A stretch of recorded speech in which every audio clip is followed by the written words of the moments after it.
What is going on, LEGO Maniacs? It's Zack Attack for Zack Attack Bricks back at it again with a video for you guys. Today we're going to be going over some new LEGO Harry Potter set leaks. They're supposedly coming out in sometime in early 2025. So we have a handful here on the list, and my source is Jedi Jack Penguin. I found him on Twitter when I was searching for LEGO Star Wars stuff that was rumored, and somehow I came across LEGO Harry Potter stuff. Since I like LEGO Harry Potter as well, I took a look at his list and his set rumor, and I thought, this is pretty cool, and I thought I'd share it with you guys. Anyways, what we have going on is a handful of sets that are scheduled for sometime in early January 2025, and there are a handful of them, and they all look very, very interesting. So let's go ahead and talk about some of them. So the first one is the Hogwarts Castle, the Dueling Club, which is rumored to be 158 pieces at $25. The set number, reported set number is 76441. So this one, I'm guessing, is going to be a rehash of the Chamber of Secrets Dueling Club, where you had Snape and Lockhart and Malfoy and Harry teaching to duel and whatnot, where Harry learns his signature spell, Expelliarmus. And I think what would be a kind of a neat thing, since I have a good chunk of all the LEGO Harry Potter minifigures over the last handful of years, since I want to say 2018, I would really like to see a good Lockhart come out, because there are so many iterations of Snape, and obviously we're going to get the obligatory Malfoy and Harry, but maybe Justin Fletchley can be in there, since he was the one who was targeted by the snake by accident, as he thought that Harry was sicking the snake on him. I believe it was Justin Fletchley. I haven't gone back and read the books in a long time, but those would be probably the four minifigures I could see being a part of a set. Would be definitely Harry and Draco, hopefully Lockhart, and Justin Fletchley. Next up, we have two sets that haven't really been announced really, but we have general ideas of what they could be. One of them is 1999, and it is set number 76442, and that is potentially going to be Hagrid's motorbike, which I think would be a really cool set. It's supposed to be 204 pieces, so I'm guessing this is going to be a brick-built motorcycle and a brick-built sidecar for Harry and Hagrid. I would imagine we would probably get a Harry and a Hagrid, and maybe potentially a build for Hedwig and Hedwig's cage. It is kind of a sad thing, because Hedwig does die in the Battle of the Seven Potters, so it's going to be kind of an interesting thing if they do include Hedwig. If they don't, I wouldn't be surprised, as it's something that is kind of a dicey subject for LEGO, because LEGO doesn't exactly want to bring death into the subject. Next up is another set that has yet to be announced, and the set number 76443, and potentially retailing for $49.99 USD, and it's probably going to be the Charms Classroom. This is one thing that's always kind of bugged me about Harry Potter, is the reskin of characters that happens through the movies. Obviously, J.K. Rowling probably changed her mind when it came to Professor Flitwick. Of course, there are all kinds of good rumors about Professor Flitwick and how he time traveled, being a dueling champion and whatnot, and Auror and all that. So I would like to see in this set potentially two different Flitwicks, with maybe like a time turner piece, and of course some feathers because of the iconic floating spell, ability to levitate and fly, I believe is what he said. Me and my girlfriend have started watching the Harry Potter movies again, and so we are on Goblet of Fire. So I'm steadily catching up. But this should be a pretty cool set. It's very similar to the Potion set that just came out not too long ago.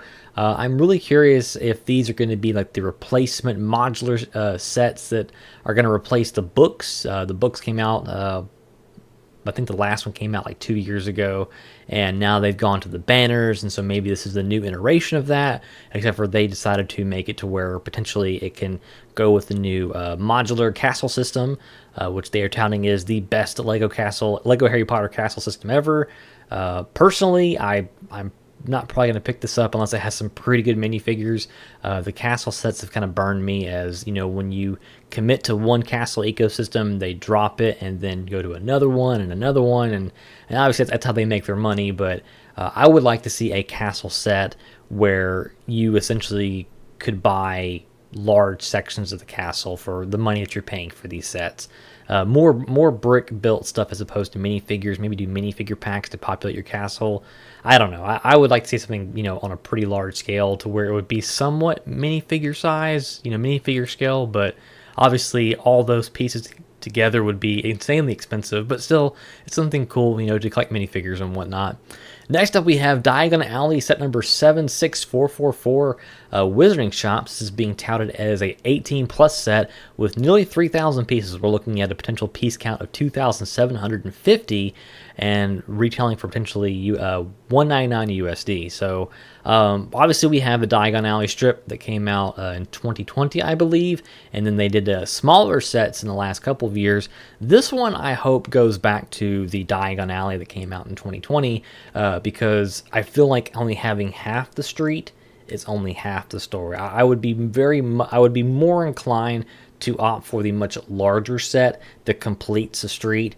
And obviously, you know, in the original set, they had it to where you could split them in half and make a street, but I feel like having one long street to really paint the picture, to really bring you into the world of Diagon Alley like it does in the movies, where you have that nice panning shot of Diagon Alley and how you have a view of all these different shops and all these different people admiring all the different items and goods for sale. I really hope they go back to that. This being $199 potentially could maybe be the start of Diagon Alley, and maybe they could work their way to the other side with Borgin and Burks, the more dark magic type stuff. But hopefully that's what they're going for. It's 18 plus, so maybe we're going back that direction. $199 seems kind of low for what I'm projecting in my head, what I want it to be, but still, I'm not wanting Lego to raise their prices because they've already done that already. But if they're going to go with the scale with the previous Diagon Alley, then it should be $100 more at least. And next up, we have another refresh of the Night Bus for $499 pieces rather at $50. It's going to look just like this. Every other Night Bus has looked very similar to this. If anything, I would like for them to do stairs. I'm going to constantly harp on stairs, Lego, because stairs need to be a thing in your sets. That's just my thing. That's my Lego mountain that I'm going to die on, and I'm not going to budge for it. Next up, we have the Hogwarts Castle Flying Lesson set number 76447, retailing for $80 with 651 pieces potentially. This one I would like to see. I missed the first rendition of the set.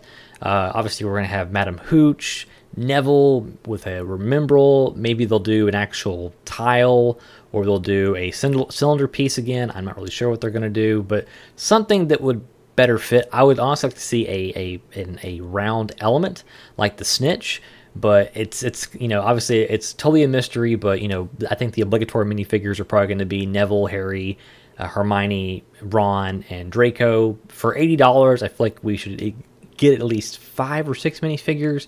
Lego seems to be more giving when it comes to characters in the Lego Harry Potter franchise for minifigures, so there's a good possibility we could see those handful of people in this set. And then finally, we have Malfoy Manor at 1,600 pieces at $149.99 USD, or $150. Set number 76453. This one is going to be pretty cool because we're going to have a dark Gothic architecture vibe, potentially receiving Narcissa back in a Lego minifigure form, Lucius Malfoy, Draco Malfoy, potentially Dobby and Creature, maybe the Golden Trio included as well. That would be a heck of a minifigure lineup, and of course, I think this would be a grand opportunity to make a absolute stellar haunted house out of, or a mock out of, especially within the books. They mentioned a white peacock in the book, so I'm not sure if Lego makes a peacock piece, but that'd be a prime time to introduce one. Maybe have it partially brick built, where you can make very wide and voluminous plumage, I believe is the word they use to describe the furling out of the peacock feathers. But this is going to be a pretty good lineup for early 2025. I'm excited, and with the new edition I'm going to be making for Lego displays, I feel like maybe Lego Harry Potter can come back on the market for buying and whatnot, for me at least. So I was actually going to list all my Lego Harry Potter stuff on the Bricklink store that I've been building. I got approved as a seller as a Bricklink, and I was going to let go of all my Lego Harry Potter stuff, but things are kind of changing around. Things are turning around here for Lego Harry Potter, which is really exciting. And to me, I feel like Lego Harry Potter is more displayable in a more of a decor kind of way versus Lego Star Wars. It's kind of more like man cave-ish. So there's that's exciting. And it's going to be a great addition to the kitchen, but that'll be in an upcoming video where I redo that wall in my Lego Police review. If you haven't watched it yet, there's a card in the top corner of the screen. But anyways, let me know in the comment section down below what you think of all these potential sets for January 2025 for Lego Harry Potter. Personally, my favorite that's going to come out is probably going to be Malfoy Manor. That's going to look really cool. That'd be a sick modular to add to the building, especially if you were to double that and, you know, fill it front to back, make it complete inside and out. That'd look super cool. Anyways, guys, hope you enjoyed this video. If you haven't already, be sure and smash that like button and subscribe for more Zack Attack Bricks videos. I post videos every Monday and Thursday. And if you haven't already, be sure and follow me on social media. I have a Twitter, Instagram, and now a Facebook. So if you want to keep up to date with me on Facebook, I have a link to all my social media in the description box below. Hope you guys have a fantastic rest of your week. I will see you guys Thursday. Until then, friends, keep building, and I'll see you in the next video.